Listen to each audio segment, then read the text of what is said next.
বৈজ্ঞানিক কারণে সমুদ্রের জল কেন লবণাক্ত সেটা হয়তো আমরা অনেকেই জানি, কিন্তু আপনারা কি জানেন পুরাণ অনুসারে কেন নোনতা হয় সমুদ্রের জল?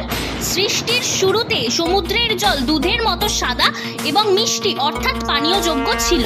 শিবপুরাণ অনুযায়ী মাতা পার্বতী যখন মহাদেবকে স্বামী রূপে পাওয়ার জন্য তপস্যা করছিলেন, তখন পার্বতীর সেই রূপ দেখে সমুদ্রদেব মাতা পার্বতীকে বিবাহের প্রস্তাব দেন।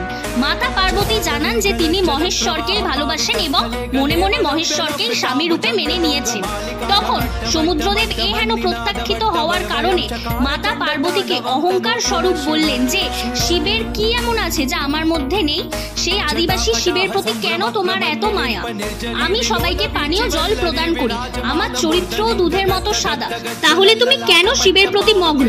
এবং আরো নানা কটু কথা বলতে থাকে ভগবান শিবের ব্যাপারে।